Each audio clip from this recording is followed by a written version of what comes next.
मित्रों, जैसा कि आप सभी जानते हैं कि हिंदू धर्म में मृत्यु के बाद मृतक का अंतिम संस्कार किया जाता है, अर्थात मृत शरीर को अग्नि में जला दिया जाता है। परंतु आप में से बहुत कम लोग ये जानते होंगे कि मृत शरीर को शमशान ले जाने और उसे अग्नि में जलने तक कई विधियों का पालन करना होता है, जिसका वर्णन गरुड़ पुराण में विस्तार पूर्वक किया गया है। आज की इस वीडियो में हम आपको शवदाह, शव यात्रा से लेकर शवदाह तक की विधि बताने जा रहे हैं। तो वीडियो के अंत तक हमारे साथ बने रहें, क्योंकि ऐसा माना जाता है कि अगर इन विधियों का पालन नहीं किया जाए तो मृतक को आसानी से मुक्ति नहीं मिलती है। नमस्कार मित्रों, द डिवाइन टेल्स पर आपका एक बार फिर से स्वागत है। गरुड़ पुराण के अनुसार इस संसार में सभी मनुष्य पूर्वार्जित सुकृत और दुष्कृत कर्मों का फल भोग कर ही अपने कर्म के अनुसार ही किसी योनि में जन्म लेता है और उसके बाद इस जन्म में अपने द्वारा किए गए कर्मों के आधार पर उसके शरीर में कोई रोग उत्पन्न होता है। जिसकी जिस निमित्त से मृत्यु निश्चित है, वह निमित्त किए गए कर्मों के अनुसार उसे अवश्य प्राप्त हो जाता है। जीवात्मा कर्म भोग के कारण जब अपने वर्तमान शरीर का परित्याग करता है, परिजनों को चाहिए कि वह भूमि को गोबर से लीपकर उसके ऊपर तिल और कुशासन बिछाकर उसी पर मृतक के शव को लिटा दें। तदनंतर उस प्राणी के मुख में सुवर्ण डालें और उसके समीप तुलसी का वृक्ष एवं शालग्राम शिला को भी लेकर रखें।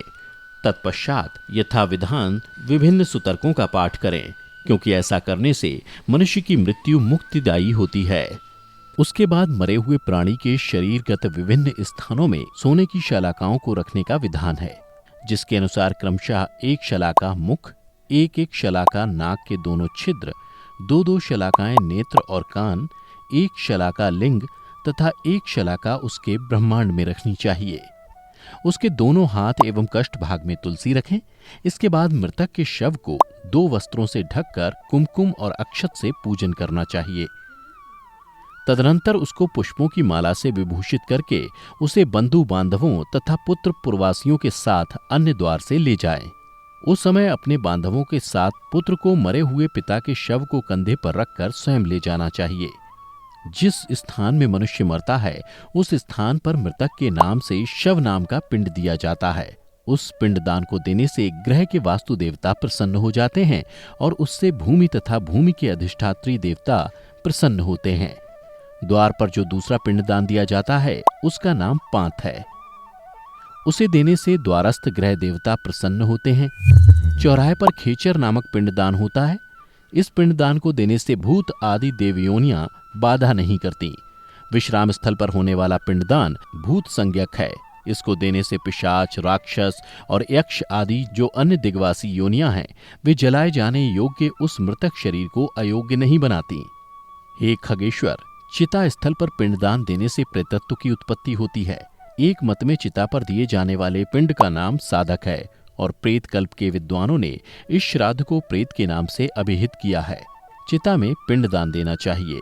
इस प्रकार इन 5 पिंडों से शव आहुति के योग्य होता है, अन्यथा पूर्वोक्त उपघातक होते हैं। प्राणोत्क्रमण के स्थान पर पहला पिंडदान देना चाहिए, उसके बाद दूसरा पिंडदान आधे मार्ग में और तीसरा चिता पर देना चाहिए। पहले पिंड में विधाता, दूसरे में गरुड़ ध्वज तथा तीसरे में यमदूत, इस प्रकार का प्रयोग कहा गया है। तीसरा पिंडदान देते ही मृत व्यक्ति शरीर के दोषों से मुक्त हो जाता है। उसके बाद चिता प्रज्वलित करने के लिए वेदी का निर्माण करके उसका उल्लेखन, उद्धरण और अभ्युक्षण आदि करके विधि पूर्वक अग्नि स्थापन करके पुष्प और अक्षत से काव्याद नाम के अग्निदेव की पूजा करके प्रार्थना करनी चाहिए। हे क्रव्याद अग्निदेव, आप महाभूत तत्वों से बने हुए इस जगत के कारण पालनहार एवं संहारक हैं, अतः इस मृत व्यक्ति को आप स्वर्ग पहुंचाएं। इस प्रकार क्रव्याद नामक अग्निदेव की विधिवत पूजा करके शव को जलाने का कार्य करें। मृतक का आधा शरीर जल जाने पर घृत की आहुति देनी चाहिए। लोमभ्य स्वाहा इस मंत्र से यथाविधि होम करना चाहिए। चिता पर उस प्रेत को रखकर अज्याहुति देनी चाहिए। यम, अंतक, मृत्यु, ब्रह्मा, जात वेदस के नाम से आहुति देकर एक आहुति प्रेत के मुख पर दें। सबसे पहले अग्नि को ऊपर की ओर प्रज्वलित करें, तदनंतर चिता के पूर्व भाग को उसी अग्नि से जलाएं। इस प्रकार चिता को जलाकर कहें, हे अग्निदेव, आप इससे उत्पन्न हुए हैं, पुनः आपसे यह उत्पन्न हुआ है। इस मृतक की स्वर्ग कामना के लिए आपके निमित्त यह स्वाहा है। इस प्रकार तिल मिश्रित समंत्रक अज्याहुति देकर पुत्र को दाह करना चाहिए। उस समय उसे तेज रुदन करना चाहिए। ऐसा करने से मृतक को सुख प्राप्त होता है। दाह संस्कार वहीं पर अस्थि संचयन करना चाहिए। उसके बाद प्रेत के फाहजन्य क्लेश की शांति के लिए पिंडदान दें। दाह संस्कार के पश्चात मृत व्यक्ति के पुत्रों को वस्त्र के सहित रुदन करना चाहिए। तदनंतर नाम गोत्रोच्चार करते हुए वे तिलांजलि दें। उसके बाद गांव या जनपद के सभी लोग ताली बजा बजाकर विष्णु नाम संकीर्तन और मृतक के गुणों की चर्चा करें। सभी लोग उस मृत व्यक्ति के घर आकर द्वार के दक्षिण भाग में गोमय और श्वेत सरसों को रखें। अपने मन में वरुण देव ध्यान कर नीम की पत्तियों का भक्षण तथा घी का प्राशन करके वे सभी अपने अपने घर जाएं। हे खगेश्वर, कुछ लोग चिता स्थान को दूध से सींचते हैं। मृतक को जलांजलि देते हुए अश्रुपात नहीं करना चाहिए।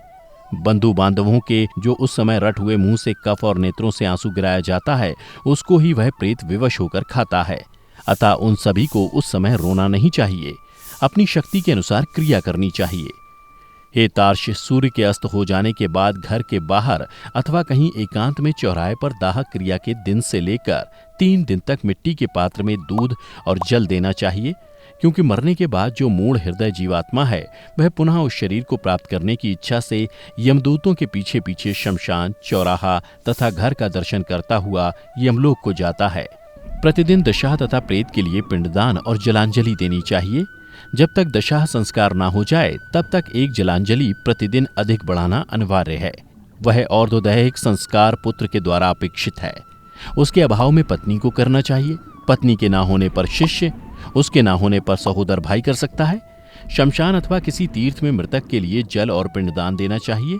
पहले दिन शाक, मूल और फल, भात या सत्तू आदि में से जिस किसी द्वारा पिंडदान दिया जाए उसी के द्वारा बाद के दिनों में भी पिंडदान देना चाहिए। हे खगेश, 10 दिनों तक प्रेत के उद्देश्य से पुत्रगण पिंडदान देते हैं। दिए गए पिंड का प्रतिदिन 4 भाग हो जाता है।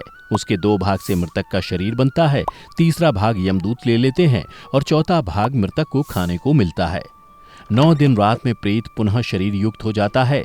शरीर बन जाने पर 10वें पिंड से प्राणी को अत्यधिक भूख लगती है। शमशान पहुंचकर पुत्र पूर्वाभिमुख या उत्तराभिमुख वहां की उस भूमि का निर्माण कराए जो पहले से जली ना हो।